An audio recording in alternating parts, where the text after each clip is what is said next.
Get out before I call security.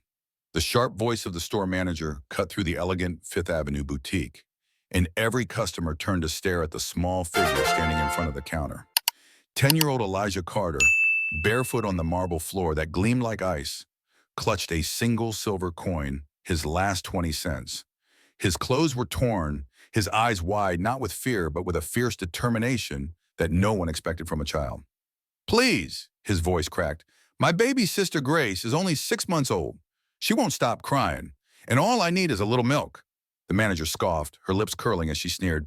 20 cents won't buy you gum, boy. This store is for real people, not beggars. At that moment, the glass doors opened, and in walked Victor Harrington, billionaire real estate mogul in a suit worth more than Elijah's entire neighborhood. The crowd parted, eyes filled with awe for the powerful man. But Elijah saw only one thing, a chance, a flicker of hope. He stepped forward, his tiny voice rising above the murmurs. Sir, I swear I'll pay you when I grow up. My grandmother always told me there's always one good man willing to help. Can you be that man today? Victor froze, annoyed at the audacity of the ragged boy, then let out a cruel laugh. Do you know who I am? I build skyscrapers. I don't hand out charity to nobodies. Elijah's chin lifted, trembling yet unbroken. I'm not a nobody, he whispered. One day I'll prove it. The air thickened with tension, and the crowd leaned in, not knowing they were witnessing a promise that would change history. If you believe in stories where a single vow can rewrite destiny, don't look away, because what began with 20 cents will shake the world of millionaires. The city of Manhattan glittered at night with its towers of glass and steel, a world of wealth and excess where fortunes were made over dinners that cost more than a working family earned in a month. Yet only a few miles away in the Bronx, 10-year-old Elijah Carter lived in a cramped one-bedroom apartment with peeling paint, a broken radiator, and dreams far too big for the narrow walls that surrounded him. His mother, Naomi Carter, worked herself to exhaustion, juggling 3 jobs, a night shift nurse at St. Mary's Hospital, a clerk at a clothing store during the day, and a caregiver for the elderly on weekends. Yet her pay barely covered rent and diapers. She had once been a hopeful young woman with a loving husband, but when Captain Samuel Carter, Elijah's father, was killed serving in Afghanistan, life had pressed down on her shoulders with a weight no one should bear, and yet she carried it silently. Elijah understood more than most boys his age. He had seen his mother faint from fatigue, had heard his baby sister Grace wailing from hunger, and had promised himself never to let their suffering be in vain. That night in the boutique, when Victor Harrington mocked him, Elijah did not see just cruelty. He saw the face of the world that despised children like him, and something inside him hardened into steel. Among the bystanders that day was Evelyn Brooks, an investigative journalist for the Herald Tribune, who had spent 30 years exposing the corruption of powerful men. At 52, sharp-eyed and unafraid, she instantly recognized the chilling imbalance unfolding before her. A billionaire humiliating a barefoot child. Quietly, she pressed record on her phone, capturing not just words, but a seed of destiny. After Elijah was pushed out of the store, Evelyn caught up with him, kneeling so she could look directly into his tear-streaked face. What's your name? She asked softly. Elijah Carter, he whispered, wiping his cheeks quickly because boys in his neighborhood were taught not to show weakness. Evelyn handed him $50, enough for milk and diapers. But more importantly, she gave him something far more powerful. Recognition. Promise me, she said, that you will never forget this man's name, and promise me you will never let anyone tell you that you are worth less than he is. That night, as Elijah ran home with groceries clutched tightly to his chest, Naomi looked at her son with tired yet proud eyes. You have your father's courage, she murmured, rocking baby Grace to sleep. In that dimly lit room, filled with struggle, but also with unshakable love, Elijah began to understand that dignity was worth more than diamonds, and that sometimes a single promise could outlive poverty. What neither Naomi nor Evelyn could imagine was that the boy they comforted that night was already writing the first lines of a story that would shake the empire of Victor Harrington to its core. The next afternoon, Elijah found himself once again standing inside that glittering boutique, his bare feet cold against the marble, his coins still clutched tightly, as if it were a shield against the cruel world around him. He had returned not because he believed the manager would relent, but because his baby sister's cries at home echoed louder than fear. Victor Harrington stood tall near the counter, his Italian leather shoes reflecting the light like mirrors, his presence commanding silence. The customers whispered, eager for another spectacle, and the manager folded her arms smugly as if she were hosting a private theater. "So the little beggar dares to return," Victor sneered, pulling a crisp $100 bill from his wallet and holding it in the air like bait. "Let's make this entertaining. Kneel right here, boy, in front of everyone and apologize for disturbing me. Maybe then I'll let this fall into your filthy hands." The crowd gasped, some covering their mouths, others already raising phones to record. Elijah's eyes darted to the bill, to the hungry faces of strangers eager to see him break, then back to Victor's smug grin.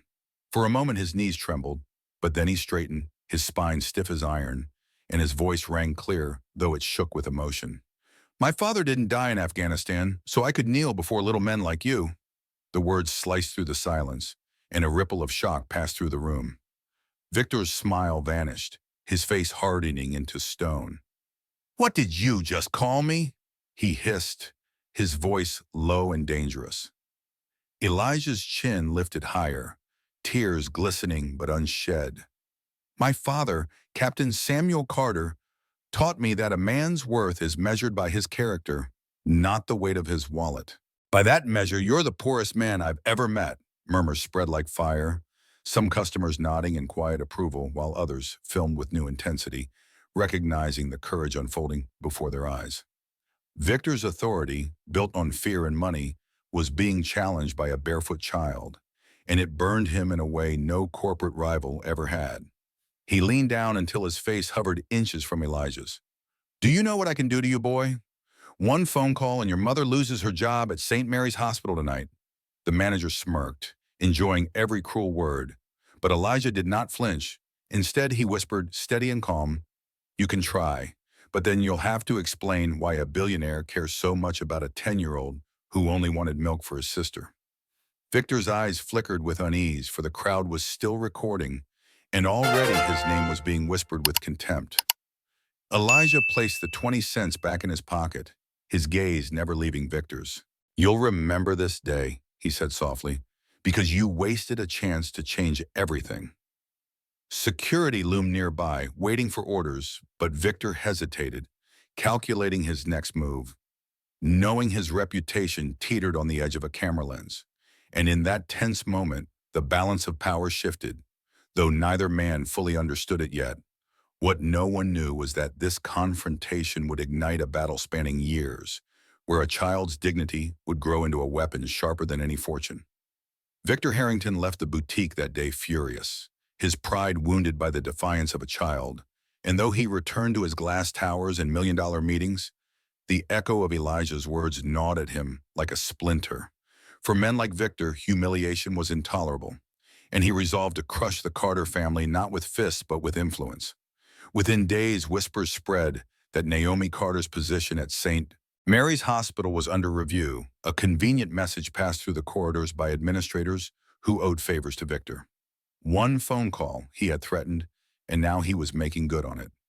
Naomi came home pale one evening, telling Elijah she might lose her job because of a complaint filed by an anonymous donor. Elijah understood exactly who that donor was, and while his heart clenched in fear, something harder and colder settled inside him. Across town, Evelyn Brooks was already digging, her journalist instincts sharpened by decades of exposing men who believed themselves untouchable. She discovered sealed court records of harassment cases against Victor, eviction notices served to hundreds of families, and backroom deals that robbed entire neighborhoods of schools and parks. Each file painted a picture not of a brilliant mogul, but of a predator cloaked in wealth. Meanwhile, Elijah, only 10 but already carrying the weight of a man, began keeping a notebook under his mattress. On the first page, he scrawled 2 words, Project Justice. Night after night, after finishing his homework, he filled its pages with diagrams, copied news articles, and questions that burned inside his mind. How do powerful men escape consequences? What mistakes bring them down? At the public library, he devoured books on law, politics, and history, piecing together lessons far beyond his years. Evelyn noticed the notebook one evening when she visited the Carter home, bringing groceries and a stack of secondhand textbooks. "What are you writing, Elijah?" she asked gently. He hesitated, then showed her a page filled with names, dates, and arrows connecting scandals to their downfall. "I'm studying powerful men who hurt people," he explained quietly. "I want to know why they never get punished." Evelyn looked at him for a long moment, then spoke words that would shape his destiny. "There's a difference between revenge and justice. Revenge is quick, emotional, and it burns the one who seeks it. Justice is patient, intelligent, and it changes the world. Which one do you think will hurt Victor Harrington more?" Elijah's eyes glimmered with determination as he whispered, "Justice." That night he wrote a new line in bold letters across the top of a page. "The best revenge is to make them irrelevant." Naomi, exhausted but proud, saw her son hunched over the notebook and thought of Captain Samuel Carter, the husband she had lost. He had always believed Elijah carried something extraordinary, and now she saw it blooming like steel beneath pressure. Across the city, Victor laughed at parties, retelling the story of a boy who dared to defy him, mocking Elijah as though the incident had been nothing but cheap entertainment.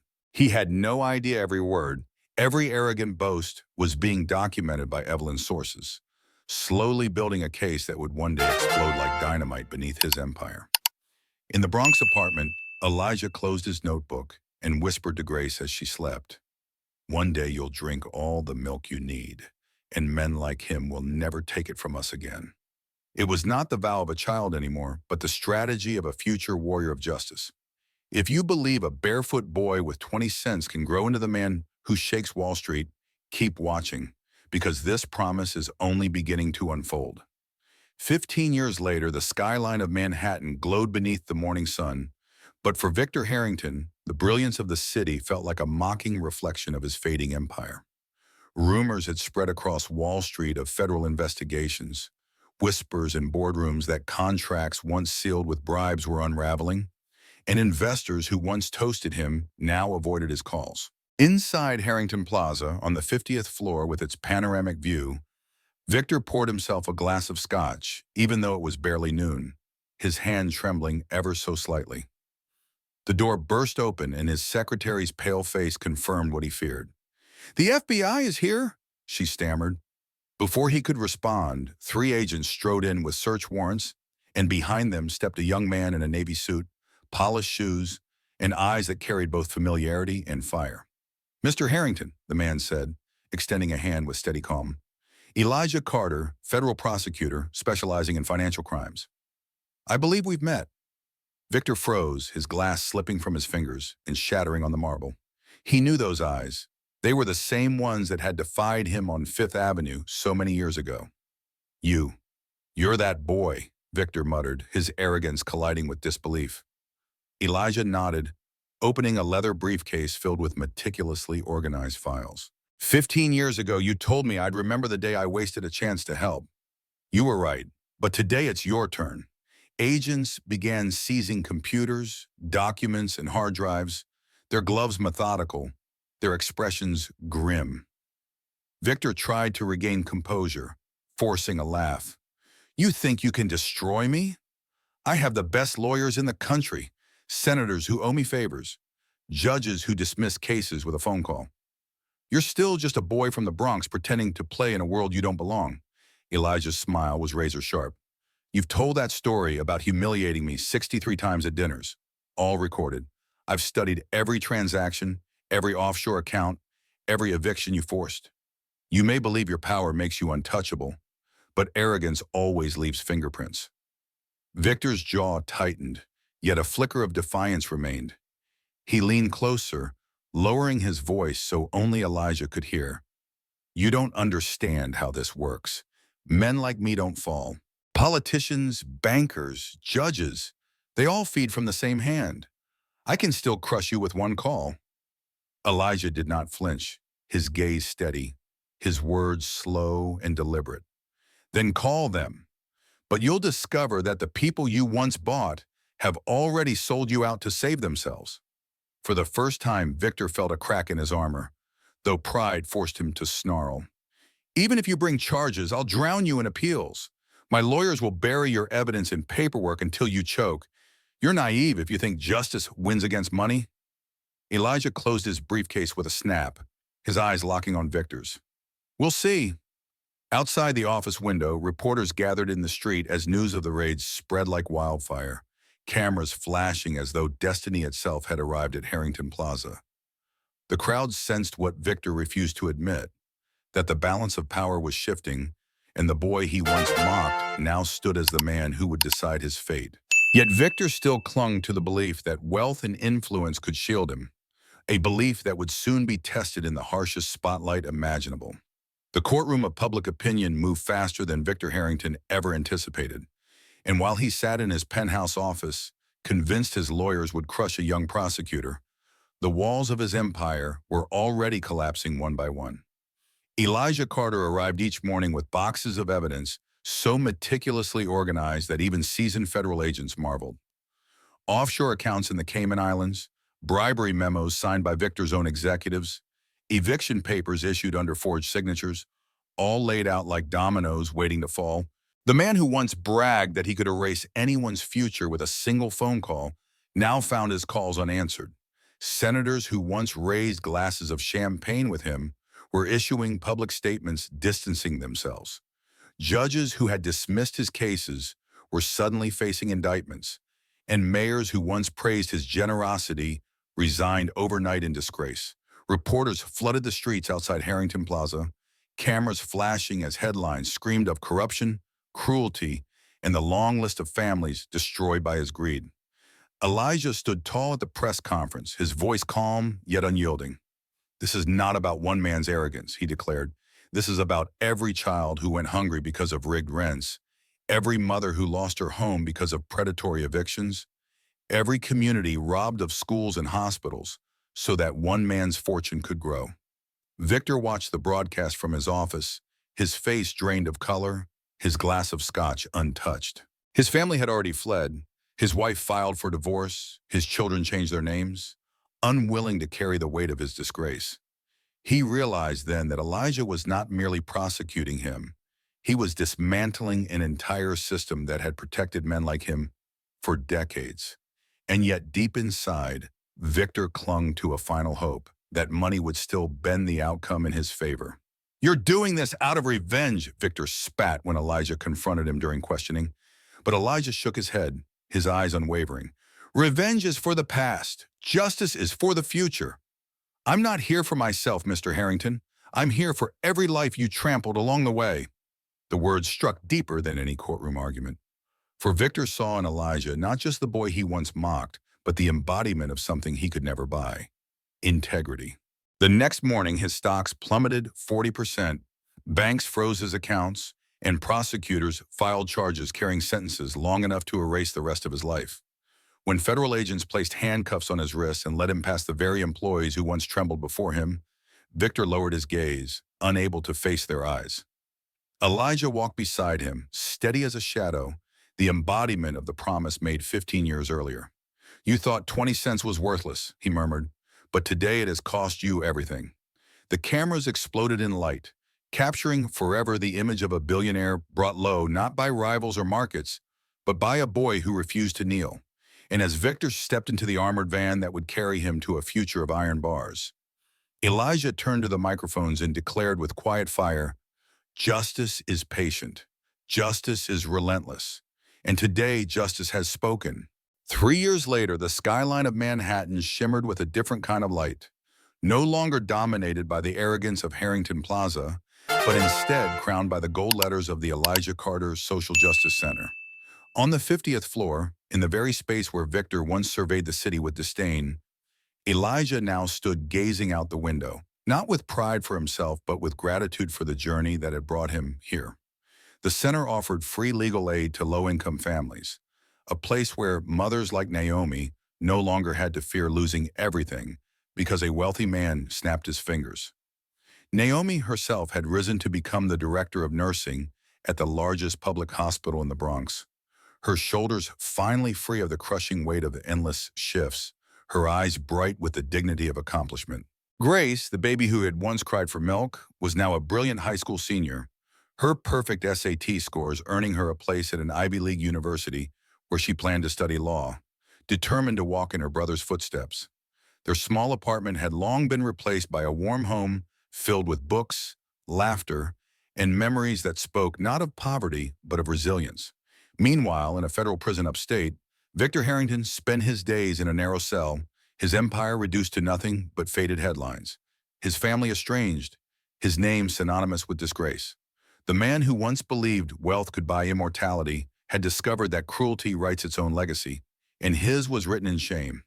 When Elijah appeared on national television for an anniversary interview, the host asked the question millions wanted answered. Do you feel satisfaction knowing the man who humiliated you is in prison? Elijah smiled gently, his voice steady. I feel satisfaction not for his suffering, but for the thousands of families we've helped rebuild their lives.